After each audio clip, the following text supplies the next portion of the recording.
Welcome viewers, स्वागत है आप सभी का आपके अपने यूट्यूब चैनल संस्कार एकेडमी एजुकेशन प्लस में। आज आपके लिए लेकर आया हूँ बहुत ही इम्पोर्टेंट टॉपिक, बहुत ही इम्पोर्टेंट, और समझने में हो सकता है वीडियो 2-3 बार देखना पड़े, पर इम्पोर्टेंट बहुत ज़्यादा है।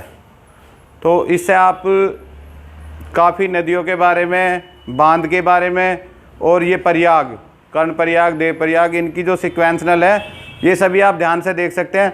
इसके लिए मैंने एक रफ स्केच पहले ही बना लिया है, इसके स्क्रीनशॉट का टाइम दे दूंगा। थोड़ा ध्यान से देखना पड़ेगा क्योंकि टफ है थोड़ा मैप भी, और हो सकता है फिगर इतनी अच्छी ना आए, तो आपको भी स्क्रीनशॉट लेकर थोड़ा फैला के उसे देख लेना एक बार। मोस्टली क्वेश्चन आता है कि गंगा कहाँ से निकलती है, या बांध के बारे में, इस टाइप के कई क्वेश्चन आते हैं। जो आप पूरी वीडियो देखोगे तो ये आपको अच्छे तरीके से पता लग जाएगा। ठीक है, वीडियो अच्छी लगे तो लाइक, शेयर और सब्सक्राइब करना बिल्कुल ना भूलें। तो अभी आते हैं अपने टॉपिक पर। वैसे तो ये क्वेश्चन ठीक नहीं बनता कि गंगा कहाँ से निकलती है। गंगा ऑलरेडी कई नदियों से मिलकर बनी है। अब ये इस वीडियो में आपको क्लियर हो जाएगा। बद्रीनाथ में एक जगह है संतोपत हिमानी। संतोपत हिमानी से ये 2 नदियाँ निकलकर चलती हैं, विष्णु गंगा और धौली गंगा। ठीक है जी, बद्रीनाथ में एक जगह हुई संतोपत हिमानी, यहाँ से 2 नदियाँ निकल के चली, विष्णु गंगा, धौली गंगा। कैमरा थोड़ा सा जूम करके जहाँ पे जाऊँ वहीं लगा देना, विष्णु गंगा और धौली गंगा। ठीक है जी, ये दोनों नदियाँ आके यहाँ पर मिल गई। ये प्रयाग वाला मैटर थोड़ा मैं बाद में बताऊँगा। यहाँ पे दोनों नदियाँ मिल गई। जहाँ पर 2 नदियाँ मिलती हैं, ये भी क्वेश्चन कई बार हो जाता है, जो नदी गहरी है तो उस नदी के नाम से चलेगी। यदि दोनों नदी बराबर हैं तो उन नदियों का नाम भौगोलिक आधार पर बदल दिया जाता है। ठीक है, तो ये विष्णु गंगा और धौली गंगा दोनों सेम लेवल की नदियाँ थी, और यहाँ पे आके ये मिली विष्णु प्रयाग पे, तो यहाँ से आगे इनका हमने नाम चेंज कर दिया और ये हो गई अलकनंदा। अलकनंदा थोड़ा आगे चलती है, फिर ये मिलती है नंदाग्नि नदी में। अलकनंदा बड़ी है और गहरी नदी है, तो इनका नाम चेंज नहीं हुआ, नंदाग्नि इसमें मिक्स हो गई और ये हो गया। इससे आगे आके इसमें एक नदी मिली, पिंडार नदी। फिर भी अलकनंदा गहरी थी, बड़ी नदी थी, तो नाम चेंज नहीं हुआ। यहाँ तक अलकनंदा चलती है देव प्रयाग तक। ठीक है, अलकनंदा का काफ़ी लंबा रूट हो गया। नंदाग्नि और पिंडार नदी इसमें मिक्स होगी, और इधर केदारनाथ से एक नदी आई मंदाकिनी। मंदाकिनी रुद्र प्रयाग पे आके अलकनंदा में मिक्स होगी। नदियों के मिक्स होने का पैटर्न मैंने आपको बता दिया। यदि दोनों नदी सेम लेवल हैं तो नदी का नाम चेंज हो जाता है। ये भी आपको जनरल स्टडी के लिए पता होना चाहिए। तो यहाँ पे विष्णु गंगा और धौली गंगा जब मिली तो इनका नाम चेंज हो गया, और चेंज नाम क्या हुआ, अलकनंदा। पर इसके बाद इसमें नंदाग्नि मिली तो भी नाम चेंज नहीं हुआ, क्योंकि गहरी और बड़ी नदी अलकनंदा रही। पिंडार नदी इसमें मिक्स हो गई, और इधर केदारनाथ से एक नदी आई मंदाग्नि। तो ये सारा देखो आपको कितना अच्छा कॉन्फ़िगरेशन मिल गया रुद्र प्रयाग पे। और फिर आ जाते हैं, गंगा हमारी यहाँ से शुरू हुई। अब ये देखो जी, इधर से उत्तराकाशी में एक जगह है गंगोत्री। गंगोत्री में गोमुख से एक नदी निकल के आई है, भगीरथी। ये ही एक कन्फ्यूजन का पॉइंट होता है। मोस्टली लोग भगीरथी को ही गंगा कहते हैं। जैसे आपने बाहुबली पिक्चर में भी एक गाना सुना होगा, अग देख भगीरथी तेरे द्वार सिवाय, तो वो गंगा को ही भगीरथी मानते हैं। यदि सी लेवल या डी लेवल का टेस्ट आता है, आपका सी ग्रेड या डी ग्रेड का टेस्ट है, उस टाइप के टेस्ट में ये क्वेश्चन अक्सर पूछ लिया जाता है। वैसे ये क्वेश्चन ठीक नहीं है, बड़े लेवल के में नहीं आएगा, ये ए या बी ग्रेड में नहीं आएगा। तो छोटे लेवल में आता है, तो तब हम कह सकते हैं उत्तराकाशी के गंगोत्री गोमुख नामक स्थान से गंगा निकलती है।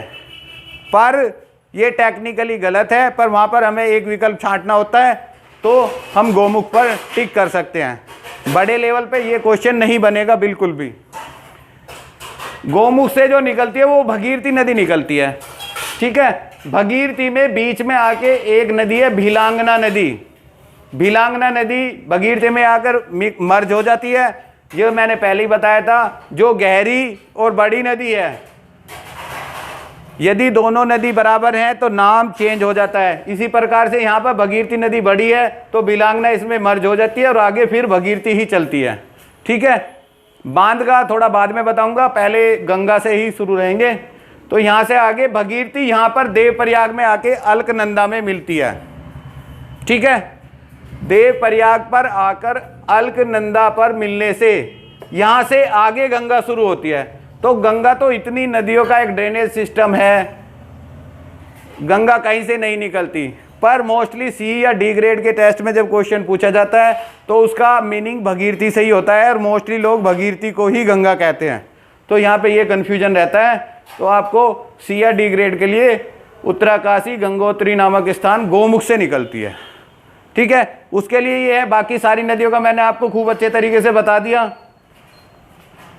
बद्रीनाथ में एक जगह संतोपथ हिमानी, यहाँ से दो नदियां निकली, विष्णु गंगा, धौली गंगा, दोनों सेम नदी थी। तो प्रयाग स्थल पर इनका नाम चेंज हो गया, ये हमारी कंडीशन थी। यहाँ से आगे अलकनंदा चली, अलकनंदा में नंदाकिनी मिल गई, जहाँ दो नदियाँ मिलती हैं। अब मैं आपको क्लियर करा देता हूँ प्रयाग क्या है। जहाँ दो नदियाँ मिलती हैं, जहाँ दो नदियों का संगम स्थल होता है, उसे हम प्रयाग कहते हैं। ठीक है जी। तो यहाँ पर विष्णु गंगा और धौली गंगा मिली, ये विष्णु प्रयाग है। यहाँ पर नंदाकिनी और अलकनंदा मर्ज हुई, ये नंद प्रयाग है। यहाँ पिंडार और अलकनंदा मिक्स हुई तो ये कर्ण प्रयाग है। और केदारनाथ से एक नदी आई थी हमारी, ये मंदाकिनी, ये यहाँ के अलकनंदा में मर्ज हो गई, यहाँ रुद्र प्रयाग। अब आप कभी सोचोगे कि यहाँ से अलकनंदा यहाँ पे दो मिली तो नाम चेंज हो गया, यहाँ पे क्यों नहीं हुआ। ये मैंने पहले ही आपको बता दिया कि जो नदी बड़ी या गहरी नदी होती है, यदि दोनों नदी इक्वल हैं तो नाम चेंज होगा, अदरवाइज नहीं होगा। जो गहरी नदी होगी उसी के नाम पे ही चलेगी। ठीक है, तो केदारनाथ से ये मंदाकिनी नदी आके रुद्रप्रयाग में मर्ज हो गई। और इधर उत्तराकाशी से भगीरथी, जिसे हम नॉर्मली गंगा भी कह देते हैं, बाकी इसका ओरिजिनल नेम भगीरथी है। इसमें एक भिलांगना नदी मिली और ये आके यहाँ पे अलकनंदा में मर्ज हो गई। ये दोनों इक्वल थी तो यहाँ से इनका नाम चेंज हो गया, यहाँ से गंगा नदी हुआ। भौगोलिक आधार पे गंगा देवप्रयाग से शुरू हुई है। ठीक है, तो ये गंगा के बारे में होगी। अब इसके साथ ही मैंने ये इतना सब कुछ बताया, जो कर्ण प्रयाग, देव प्रयाग, नंद प्रयाग, इसको समझने की कोशिश करते हैं। 5 ही प्रयाग हैं हमारे, 1 2 3 4 और 5। इनको नंबरिंग दे देता हूँ, 1 2 3 और ये आपका 4 और ये 5। ठीक है, तो व्यूअर्स आपने इन प्रयाग का हमारा बहुत ज़्यादा महत्व है कि 5 प्रयागों की यात्रा, तीर्थ यात्रा भी करते हैं लोग। तो ये 5 प्रयाग है, देव प्रयाग, रुद्र प्रयाग, कर्ण प्रयाग, नंद प्रयाग और विष्णु प्रयाग। अब प्रयाग है क्या? दो नदियों का मिलन स्थल प्रयाग कहलाता है। ठीक है, 5 प्रयाग इसी मैप पे आगे। ठीक है, अब इनको याद करने के लिए भी एक ट्रिक है। विष्णु भगवान सबसे सर्वप्रथम विष्णु भगवान के ही रूप है। विष्णु भगवान ने नंद जी के घर पे जन्म लिया कृष्ण के रूप में, तो नंदाकिनी नदी फिर विष्णु भगवान के बाद नंद के घर पे जन्म लिया, तो ये क्या हो गया? नंद प्रयाग। विष्णु भगवान ने श्री कृष्ण बन के नंद के घर पे जन्म लिया तो क्या हुआ? नंद प्रयाग। नंद बाबा जब कृष्ण जी जब छोटे थे, नंद बाबा के घर पे रहते थे, तो कानों में बाली, आपने कभी देखा होगा, तो कान में क्या पहनते थे? बाली। महाभारत में यदि आपने देखा हो तो ये कर्ण प्रयाग। ठीक है, छोटे से कान में बाली पहनते थे तो ये हो गया कर्ण प्रयाग। और बड़े हुए तो थोड़ा गले में माला, रुद्राक्ष की माला पहनते थे तो ये क्या हो गया? रुद्र प्रयाग। और उसके बाद महाभारत में जब गीता का उपदेश दिया और देव का एक अपना विकराल रूप दिखाया, पूरा गीता का उपदेश दिया, तो ये क्या हो गया? देव प्रयाग। तो ये हम श्री कृष्ण से 5 का एक सीक्वेंस बना लेंगे। दोबारा बता देता हूँ। विष्णु भगवान ने कृष्ण जी का अवतार लिया तो नंद बाबा के घर पे जन्म हुआ, तो नंबर 2 हो गया नंद प्रयाग। बचपन में कान में बाली पहनते थे तो क्या हुआ? कर्ण प्रयाग। और गले में रुद्राक्ष की माला पहनते थे तो क्या हो गया? रुद्र प्रयाग। और महाभारत में जब देव रूप अपना दिखाया अर्जुन को और गीता का उपदेश दिया तो ये 5वां क्या हो गया? देव प्रयाग। याद करने के लिए आसान है, हो सकता है पहली बार में ये टफ हो तो आपको वीडियो 1 या 2 बार देखनी पड़ेगी। इसके साथ ही तीसरी पोजीशन पे आ जाता हूँ। शुरू में ही बताया था वीडियो थोड़ा टफ आपको पड़ सकती है क्योंकि काफ़ी ज्ञानवर्धक है और काफ़ी नॉलेजेबल है ये। अब आती है बात बांध की। देखो भैया, कई बार ये भी क्वेश्चन बन जाता है, सबसे ऊंचा बांध कौन है, सबसे लंबा बांध कौन है, ठीक है। तो इसमें कभी डाउट नहीं है, लंबा बांध है हीराकुंड, हमारा उड़ीसा में है, महानदी पे बना हुआ है। और पंजाब में सतलज नदी पे भाखड़ा नांगल बांध है, ये ग्रेविटेशनल बांध है, 225 मीटर ऊंचाई है इसकी। और टिहरी बांध है 260 मीटर ऊंचा। तो कई बार कन्फ्यूजन करने के लिए बांध भी कई प्रकार के होते हैं, इसके लिए अलग से वीडियो डालनी पड़ेगी। ये है टिहरी बांध, जो है हमारा अर्थ पिलर पर बना हुआ है। अकेला बांध बनाने के लिए उसके सपोर्ट में एक बांध बनाना पड़ता है। तो टिहरी के पीछे भी एक बांध बनाया हुआ है। ऐसे ही भाखड़ा नांगल डैम अलग अलग है, भाखड़ा अलग है और नांगल बांध अलग है, पर वैसे हम रूटीन में भाखड़ा नांगल बांध इसको बोल देते हैं। ये ग्रेविटी बांध है। एक तीसरी कैटेगरी होती है आर्क बांध, वो एक अलग मोड हो गया। यदि पूछता है सबसे ऊंचा ग्रेविटी बांध कौन सा है, तो आप भाखड़ा नांगल बांध को टिक करेंगे।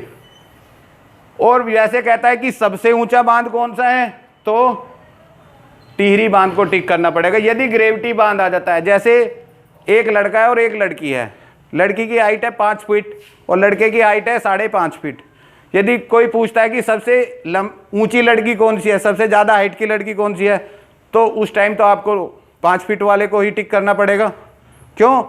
क्योंकि लड़का तो उस कैटेगरी में आ ही नहीं रहा। इसी तरीके से यदि ग्रेविटेशनल बांध बोलता है ना, वो ग्रेविटी बांध, तो फिर तो इसका तो कॉलम ही खत्म हो गया ना, इसकी कोई गिनती नहीं है।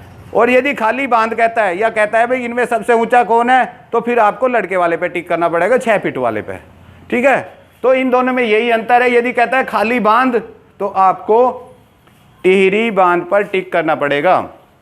और यदि कहता है ग्रेविटेशनल बांध या ग्रेविटी बांध, तो फिर आपको भाखड़ा नांगल बांध पर।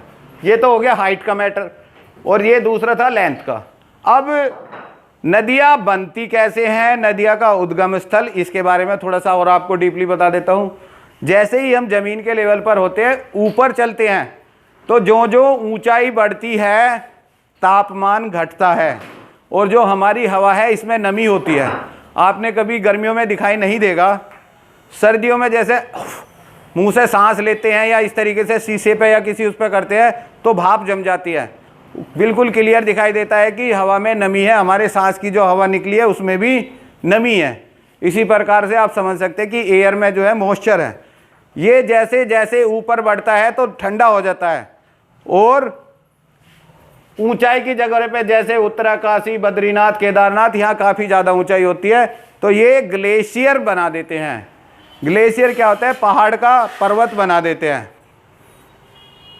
तो बर्फ़ के बड़े बड़े चट्टानें यहाँ पे इकट्ठी रहती है, वो पिघल के थोड़ा थोड़ा थोड़ा थोड़ा बन के ये नदियों का रूप ले लेते हैं।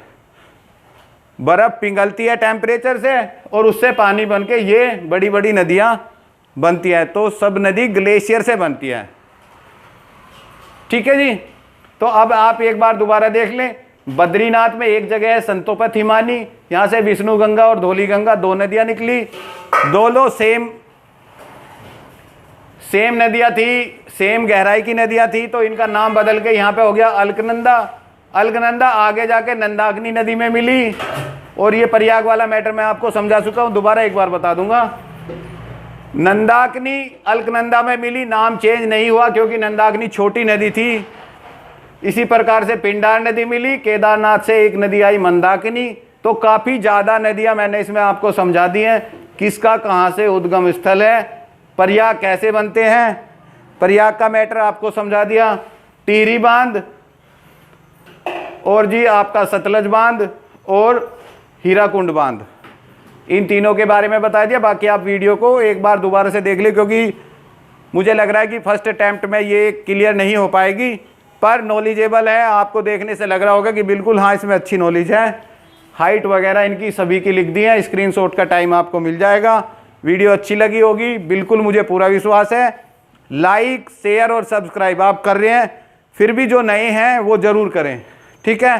Okay, all the best, bye bye.